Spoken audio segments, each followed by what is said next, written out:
Welcome, everyone, to a very special in-person episode of the Let's Get Vulnerable podcast. And we have a really great guest with us. I'm here in New York City, and we have Marin, and she is from Life of Marin NYC on Instagram. And this is such a lovely guest. You guys, she went on 28 dates in February. I did. So 28 dates in 28 days. oh my Mhm. goodness. So you know a lot about dating, and I just can't wait to ask you all the questions. So thanks for being here. Yeah, thanks for having me.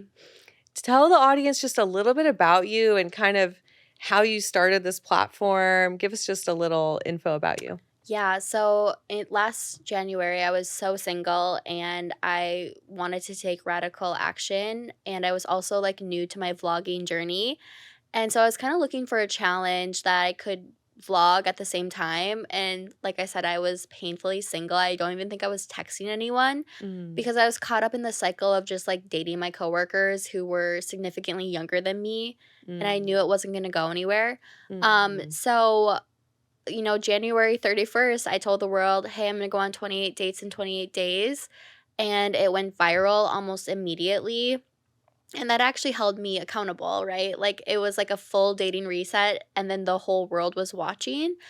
And I dated, I think around like 15 different men. A few of the relationships progressed to like fifth, sixth, seventh dates. But then, spoiler alert, but none of the relationships worked out. But during that journey, I started to attract a global following of women who were like, wait, like I feel empowered by your platform because I feel like I haven't dated in years, but now I see that you're 31. Because a lot of people share their dating journeys, but usually it's 22-year-olds. Right. And I'm like, fuck the media, fuck all the stigma surrounding being an older, not older, but like being Yeah. 31 and dating. A lot of people don't talk about it because the media says you're washed up after 30, no one wanted you. And I was like, I'm taking my power back and I'm going to share Yes. this dating journey. Yeah. Oh my gosh. It gives me goosebumps thinking Thanks. about it. It's so powerful. Yeah. What was it like to vlog it, to share it? Were there times you were like, I don't want to post this? Yes, because I started to catch feelings for different people. And a lot of the guys who I was dating at the beginning of the challenge, they were like finance guys. They were people who had full careers and lives built. Mhm. And I didn't think that they would subscribe to having their dating life exploited. With that being said, I wasn't exploiting the individuals because I wasn't identifying them. I wasn't putting them in my videos. Right, I right. was just talking about the journey. But there were different junctures where I was like, had like a vulnerability hangover, or I was worried Yeah. about having to tell this guy, like, for example, date number two, I really liked him. And I was dreading being like, hey, I'm actually doing this like viral project right now that all of New York knows about. Like, are you cool with it? Because some guys don't want to know that you're dating potentially 28 other guys, Right, So it was a right. lot. That was a lot. Hmm. Wow. And I'm curious, what did you learn about yourself in this process? Yeah, I mean, first of all, I learned anything is possible because I went from having a platform of 80 followers. This wasn't my main Instagram, it was like my like artsy project Instagram. Oh, And I went from having literally 80 followers to I think at the end of the challenge I had 38K in the span of a month on Instagram. wow. So it's like anything can happen. I learned that. I was featured in Bustle, Bloomberg. A lot of people came up to me and they're like, "What's your trick?" Because I was going on these fun, extravagant dates with all these like amazing men, and I think that there's like this preconceived notion that unless you're a model, you're not going to be able to like land these guys. And Mm, I'm like, "No, like they're just people." And yeah. so I learned that like no one's too good for you. Anything can happen. And then when it comes to dating, I would say be careful about sharing your dating journey online because towards the end, I did attract a lot of clout chasers, a lot of people who were formerly on reality TV there for the wrong Oh, reasons. okay. Yeah. So there was a lot of dynamics at play throughout. Mhm. Interesting, interesting. Okay.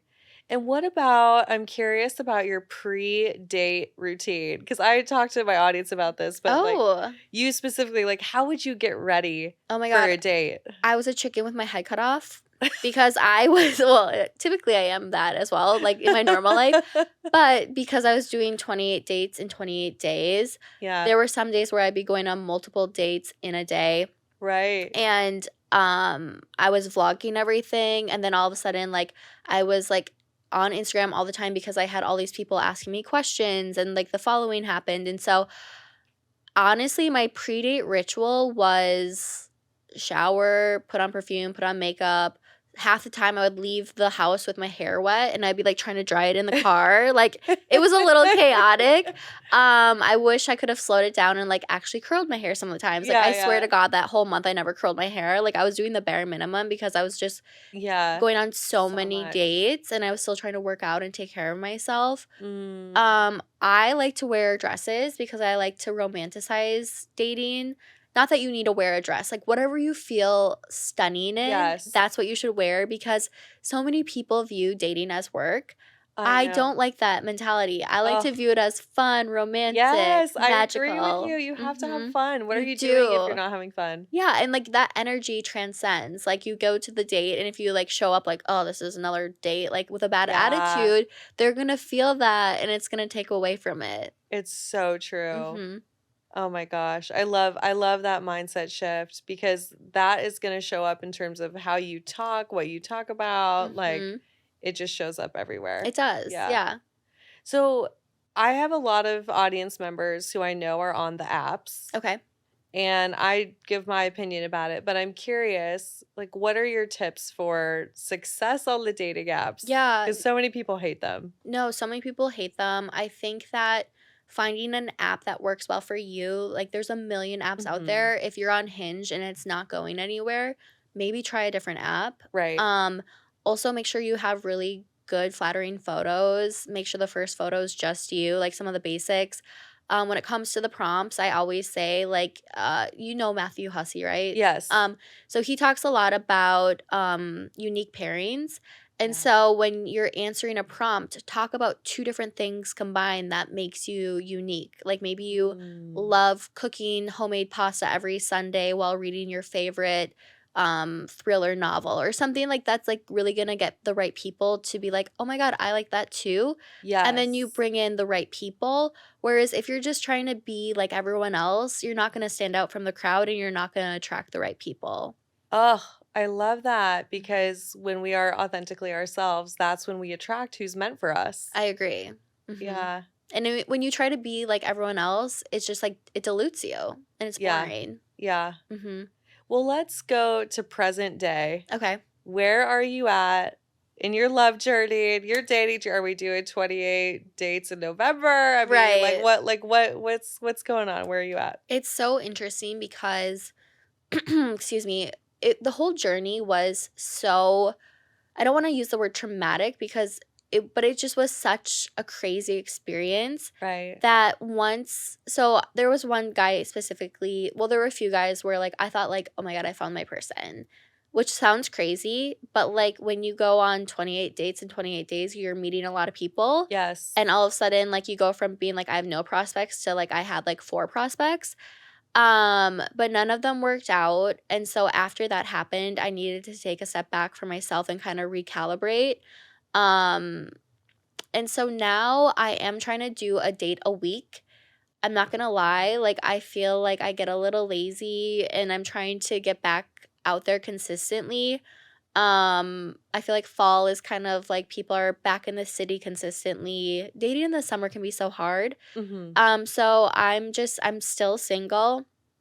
But people might be like, "Oh, that was a waste of time." You can't be attached to the outcome when you date, right? That puts too much pressure on it. And so I'm not embarrassed or ashamed of still being single because I also have high standards and I'm really looking for somebody who is emotionally intelligent and they want the same things that I want. And so that's not going to automatically come. It's going to take work to find it. So I'm putting in the work and I'm continuing to date, I guess. I love it. Yes, you cannot be attached to the outcome. Yeah. Surrender to the And I was process. attached to the outcome because I felt the world's eyes on me, and I wanted, Mm, like, it was almost like, beliefs around worth. Like, if right. I can't find somebody after going on 28 dates in 28 days, does that mean that there's something wrong with me? Am I not worthy? Mm. Like, all these different, themes came up, and I had to be like, "No, I am worthy." Like, it just didn't work out. Oh, it's so, Mhm. so important to Yeah. remember that and know that, yeah, your worth is not based in your relationship status, Yeah. right? Um, for you, I mean, I'm curious, like, what are some of the core things that you know that you want in a relationship? Yeah, that's a good question. So, I know I for sure want somebody who wants marriage, at least one kid. I'm somebody who needs to be in a city, and I'm very ambitious. And so I need somebody who they don't have to like have already made it, but I need to have somebody who wants to have a certain lifestyle that, aligns with my lifestyle. Mhm. Um, yeah, just like I think that's it. Like family values, ambition, similar lifestyle. I love to Yeah, travel. I'm very open-minded. I love that. Yeah. And then I always ask my clients this because Ooh, I think okay. it's really important, but do you know how you want to feel in a relationship? Oh, I love that question. I want to just feel safe and loved. I do like excitement. And so, like, stereotypically, I've gone for flashy men, Mm. but the flashy men never work out because, like, they have, like, promises that are so grandiose and then it's all empty. I dealt with a few men who, like, did future faking. I don't know if you've heard of that. Oh. Where they Mm. would talk about, Yeah. like, "We're gonna do all of this, like, you're the one," all these things, and it was just empty promises trying to get me into bed. But thankfully, I was doing my 90-day rule at the time where I wasn't sleeping with anyone for 90 days, and so it didn't work, but I saw what their efforts were really trying to lead to. Wow. Yeah, I love that you said this. It never works out with the flashy men. it doesn't. I mean, it didn't for me at least. I mean, maybe someone, like, could get them, but not me. Well, what I appreciate about that is, I always tell people we want to be in reality when Mhm. we're dating. Yeah. And I think sometimes when people come on really strong, maybe it's even love bombing in some Mhm. way, it's just not in reality. Yeah. Like people need to earn your emotional investment over time. Yep. So I it's all agree. about slowing down, gathering the data, and saying, has this person earned my emotional investment? Yep, I agree. And I also feel like because I have such an anxious attachment style, would do like I would like call these guys during the day. Yeah. Like I would like do some crazy stuff. Not crazy. I don't like to use that word. But you know what I mean? Emotionally dysregulated, anxious attachment strategies. Yeah, because like for example, one of the guys who I like the most, I call him date number 2, but he was so inconsistent with his communication. Mm. And then I was like, is that my anxious attachment rearing its ugly head, or is that just my gut telling me there's something off here?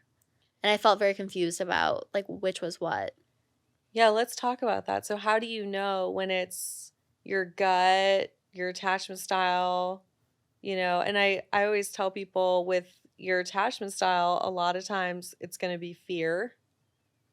Like if you get down to the root of it, it's like, oh, there's fear. Hmm. Um, and then with your gut, it's an inner knowing. It's like, Okay, I yeah, love that. yeah. So you talked about date number two being inconsistent, right? Hmm. And of course, there's your anxious attachment style there. The other thing that comes to mind for me is intermittent reinforcement. Oh, what's that? So, intermittent reinforcement is the same thing that people go through in gambling and why people get addicted to gambling.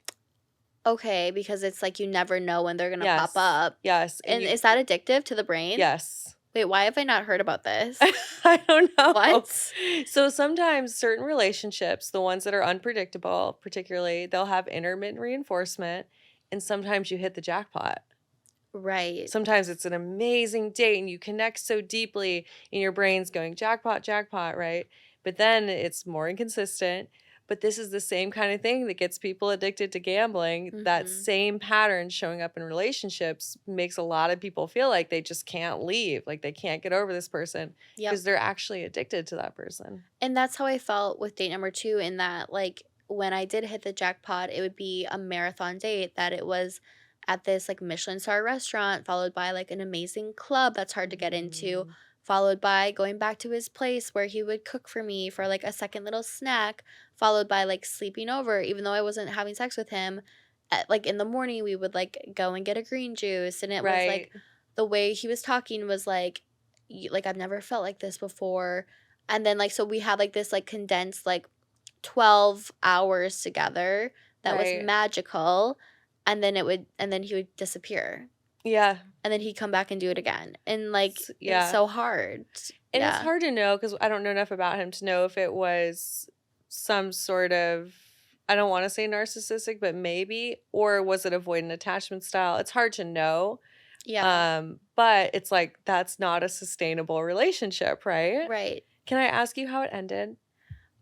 So I thought he had a wife or a girlfriend because I found some, like, blonde extensions in his drawer, Oh, girl. and, like, there were Oh, no, I no. know, but, like, Oh. there were signs earlier, like, for example, I felt like on our 2nd or 3rd date, he was making me dinner, and I opened the closet to grab some wine because he asked me to, and there were, like, a bunch of women's coats, excuse me. So there's a bunch of women's coats, and I'm like, "Whose are these?" And he's like, "Oh, they're my like, he made up a whole excuse, like, "They're my cousin, she's moving, blah, blah, blah." And I, like, looked up his cousin, and she's, like, this woman who's, like, in her mid-30s, married, very well-to-do, and I'm like, "Why would she need to use your place as storage?" Like, it doesn't make any sense. Mm. But I believed him because I had no reason not to. But I, like, my little, like, alarm bells were going off a little bit, and then the next time I was there, there was, like, some women's jewelry next to the bed. No. And then that's when I started to snoop a little further, and then I started to dig, and I found the extensions and all these things. Oh, no. And I went, instead of confronting him, I went online and I was like, this is a little toxic. And I was like, how do you look up if somebody's married? And I asked my audience because there's, like, background checks, etc. And all of a sudden there was an onslaught of people who were like, use this database, like, use these different techniques, like, Google Everyone this, knows. like, wedding registries, all these things. Yeah. And so I tried to look into it, but I never found anything that alluded to marriage, but I was almost 1,000% sure that he was probably in a long-term In relationship. a long-term relationship. Mhm. Ugh. Yeah. So then I never talked to him again because I didn't Okay. wanna confront him. I was, like, a little afraid Sure. because I was like, if he's actually in a long-term relationship, he's doing this while I'm on such a public platform, I was Yeah. afraid, like, maybe What he is a would? narcissist, maybe there is a few screws Yeah, loose. for sure. And that's why I just immediately distanced myself, and I just didn't never talk to him again. Okay. Mhm. Okay. I think that was the right thing to do. Yeah, thank you. Yeah. It was hard. Like, Oh, it's so I was like, hard. "Is he my soulmate?" Ugh. But also, he did tell me that as a child, he grew up with, like, his uncle and aunt in another country for the first 8 years of his life, Oh. and then he moved to America with his parents, but he viewed his aunt and uncle as his parents for those Oh. years, and then the move apparently was, like, super traumatic. Yeah. And so with my psychology background, I was kind of like, "Oh, maybe there's, like, some woundedness Sure, there." there's definitely sounds like some trauma. Yeah. Yeah. Yeah. And I think, going back to what we said, it's like you deserve somebody who is going to show up consistently, who wants to Mhm. put effort in, who can co-create secure attachment. And at the end of the day, it's really important that we're saying this isn't about me. Yeah. I am enough, right? I know that I'm worthy of love. And this person does not have capacity to build the kind of relationship that I want to build. Yeah, or he's in another relationship. Or he's in another, yeah, exactly. Like you definitely don't have capacity Yeah. if you're in another Sounds like you're relationship, at right? max capacity Yeah, over there, you're at sir. max capacity. Yeah, and I've been in that scenario as well. I went through a string of people who were married, and it was based on, I now look back and I go, I know it was based on my attachment style at the time, Which was what? anxious. Okay. So I was more attracted to unavailable men. So anxious people are more attracted to less available people. Yes, Why is that? because it fits our blueprint for what Okay. love is. And then we have a whole other thing called repetition compulsion. Have you heard of Oh. this? Is that where you have to keep doing something until you master it? Basically, it's Okay. like you have a pattern for love that usually developed in childhood or early romantic experiences, and you're repeating that same pattern compulsively. So, not Mhm. consciously, it's a compulsion. And then there's this unconscious wish that this time you'd get a different outcome. And Yep. that if you can get a different outcome this time, it'll make up for all the pain from your past. Interesting. And you see that a lot in relationships? Yes. Okay. I Yes. definitely have that, I think. Yeah. Yeah. And that was so my story, I was in a really, really toxic relationship. And then when that ended, I hit rock bottom. Mhm. And that was my moment of getting myself into therapy and healing. And that's kind of when I learned Okay. about my attachment style and I learned about repetition compulsion. But just having that understanding is so powerful. Mhm. No, it is helpful, and, like, for me, I don't really know, like, what I should do because, like, I think I'm aware of my Hmm. patterns, but I think that once I'm in the thick of a relationship, it starts to feel very scary again. Yeah, and Mhm. this is where my work comes in, actually. Mhm. That's why I developed what I did, Mhm. because I realized that people could have awareness, but if you haven't actually rewired your brain or you haven't actually done the internal work of letting things go, it doesn't matter, right? It's like you can be aware of it, but you're still going to just repeat patterns until you've really healed and really worked on yourself. Mhm. So, we'll chat. Yeah, I know, honestly, I'm like, I need to look into this program because okay, like, you're saying that people need to do the inner work to get a different outer outcome unless Yeah. like, I feel like are there people, though, that just get lucky? There are people who meet someone who's really, really secure, Mhm. and then over time, they have corrective emotional experiences that then help them. But here's the thing, like, it's just not as likely. Okay. So I always believe we should do everything that we can, right? Mm. Like take ownership of how we're showing up. Yep. I mean, I know we could just talk and talk. This has been such a good No, I interview. know. I love this. I think attachment's so important, and I think the deeper work is important. Um, so as somebody who's, like, 31, almost 32, like, I've been in relationships. I am anxiously attached. Um, if I am in a secure relationship, could that like, that would help me move back to secure, right? What if I'm with another anxious person? Could that ever work? Like, what happens So when 2 anxious people come together? one of you will probably become avoidant. Oh, really? Because then the other one will, like, stress us out? That could happen. There's a lot of ways it could go. You could have two anxious people, and the way I like to explain attachment theory Mhm. too is that okay, you have it on like a spectrum. Okay. So you might have some secure and some anxious. So it's going to depend what the spectrum looks like. Um, it comes back to that commitment of do we want to build secure attachment together? Can we work on ourselves as individuals Mhm. and then come together to co-create secure attachment? If you're able to do that, Yep. which is really hard, but if you're able to, then it might work. Got it. Okay. That's amazing. Yeah, and you probably will experience codependency with two anxious people as well. So that's why, yeah, you really have to both work. And then 2 avoidant people would just never end up together. Two avoidant people will likely just sort of live like parallel lives, but not really be connected. Mm. And it's likely that at some point someone will leave the relationship. Do avoidant people not have emotional needs? They do. Oh, they do. They're scared of them.